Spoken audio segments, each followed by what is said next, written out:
Welcome back, everybody. Someone who has been a guest on the show, although we rarely get to have him in person, Mark Meckler, president of Convention of States Foundation and Convention of States Action. Good to see you, sir. Great to be with you guys. Let's dive straight in and get an update on Convention of States. Okay, so 19 states have passed the Convention of States resolution. It takes 34 to go. Yep. We passed Kansas also. There's a little legal hiccup there we got to clean up. That'll be number 20. 21 is going to be North Carolina. We've already passed the House. We're moving in the Senate right now. So probably close out the year with 21. That leaves us 13 shy of getting to convention. So we're almost there. That's amazing. Yeah, and the energy. I mean, you have more than 5 million people that are really in the Army every day now, right, doing this, right? Yeah, people in every single state legislative district, every congressional district in the country, only grassroots organization ever in the history of the country to do that. It's amazing. We are here at National Religious Broadcasters, so I want to ask you some faith questions, faith question.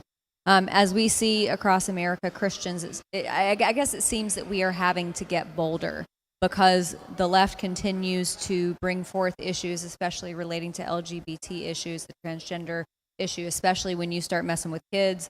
That is where it seems that conservatives draw the line, and conservatives who are believers have gotten much more vocal than they were really even 5 years ago. How does that impact the movement going forward? Well, I mean, what I'm seeing around the country is it is emboldening Christians. It is emboldening people of faith, of necessity, right? You come after our kids, I mean, that's pretty much everybody draws the line there. Even people who've never been engaged in politics before. I think we see the start of this in 2020 with the parents' revolution in the schools. As a guy who came out of the Tea Party movement, helped foster that movement, I think this movement's more important, bigger, and longer lasting. The biggest thing I see that's a distinction is I was, around 50 years old when the Tea Party movement started. I was young for the Tea Party movement. It was a gray hair movement, right? The parents' movement of 2020, the revolution, is coming out of people who are 25 to 40. Yeah. That means it has a much longer tail than the Tea Party movement, so I'm super excited about that. Yeah, and you see now playing out in the Republican Party a generational argument. You got Donald Trump, Ron DeSantis getting in. It's going to be a robust debate, I think, for the next few months. What do you think comes out of it? What does the party come out of this going into 2024 with, no matter who wins? Well, I mean, number one, I'm not one of these people opposed to all these candidates jumping in. Yeah. I love that. I think you're going to see robust debate. I think you're going to see differences, nuanced, but differences in policy positions. I think the biggest thing is a difference in approach. And I'm going to just point out the two leading candidates. DeSantis hasn't jumped in yet officially, but he's going to any moment. Tomorrow we hear. Right, exactly. So Donald Trump is he's brash, he's bold. People like the fire that he brings. DeSantis, I would say, is more measured in his approach.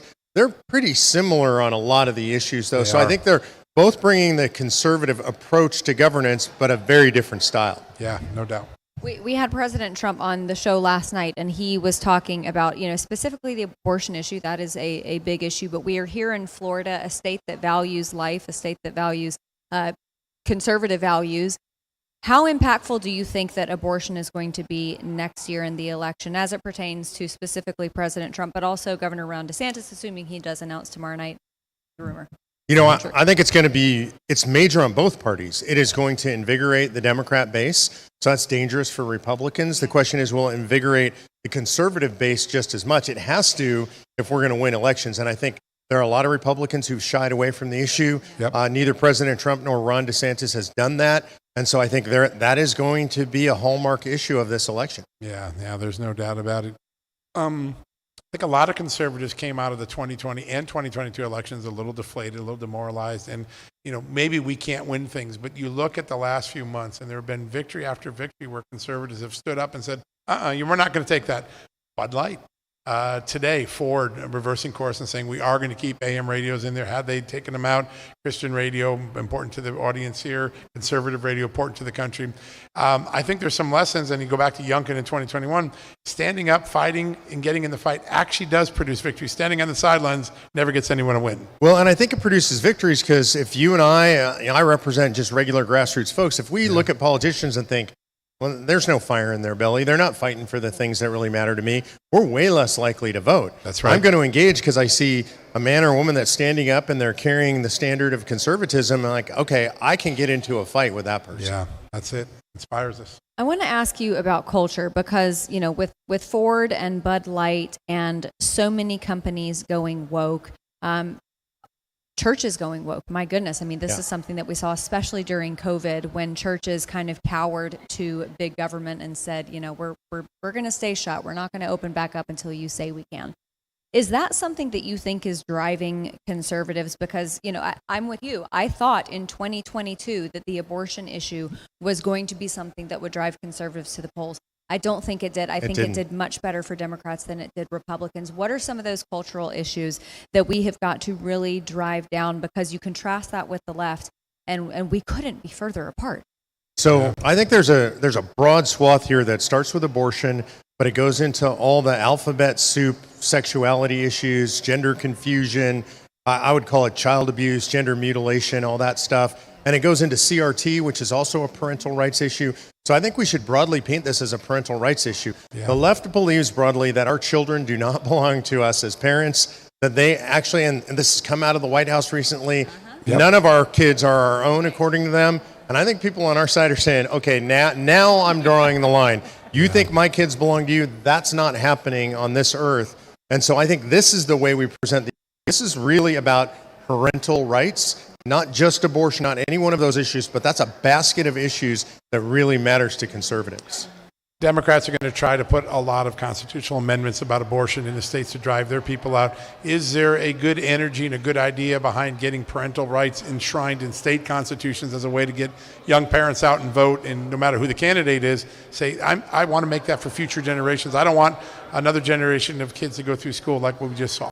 Yeah, I think that's a really important approach. We're seeing that fight play out right now in Ohio. Right. Our grassroots are heavily involved in the fight in Ohio. And I think the right is doing a good job there in Ohio because they're painting it as a parental rights issue. The left wants it to be access to health care, right? It's not health care, it's death care. And so they misname it, mispaint this. And I think Republicans and conservatives are doing a good job. If we do that all across the country, push the idea of parental rights, especially in the red states, I think we'll hold our ground. Yeah, that's very smart. Speaking of holding our ground, join me on a journey. Let's look 40 years into the future. The left side of the aisle avidly supports abortion. They avidly support LGBT, where you've got two guys together, two gals together, or changing gender such that you can't procreate. It seems to me that 40 years from now, the future is conservative. Yeah, this is funny because you hear the left say demographics are destiny. Yeah. And so this is an interesting thing on the left. If demographics are destiny, well, they're not having kids. They don't believe in families. So this is why, but you know what? This is why the fight is in the schools, because what they understand is they have to indoctrinate our kids because they're not having kids and they don't believe in having kids. And if you look at the demographics, it's conservative people of faith who are having the most children. So I agree with you, 40, 50 years into the future, but we've got to hold on that long. Absolutely. Yeah. Let up. Yeah, no, exactly. There's been and it was just on a panel where we had a really great discussion about this, a growth in Christian hatred, a Christian bias, anti-Christian bias. We see it in the FBI, we see it in the Justice Department, we see it in the news media. Are you beginning to see a tide turn where Christians and people of faith say, we're not going to take this anymore, we're not going to go any further backwards with the First Amendment? Yeah, I'm seeing that tide turning all across the country, all around the world. We're seeing people rise up in Canada, isn't it amazing? Of all places. Everybody's so nice there, but they're standing up and seeing kids go out and hand out Bibles, get arrested for it. Look, Christians have always done better as far as standing up when we're persecuted. That's historic, right? That goes all the way back to biblical times. So I think, I'm not going to say it's good that Christians are being persecuted, but it's good that Christians are getting the spine to stand up because we are being persecuted. Yeah. We've just got about a minute left. What do we do in blue vacuums? Like states like Washington, that I think the House just approved last month, the Senate bill to allow for basically transgender tourism, for kids to come there and be housed and change genders without telling their parents.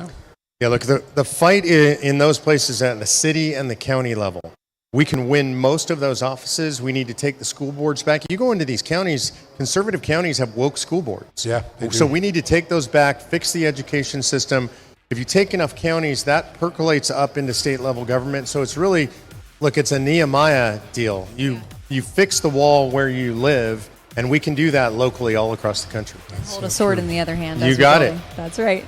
All right. Thank you so much, Mark Meckler. It was great having you here in person. Thanks. Good being with you guys. We appreciate you.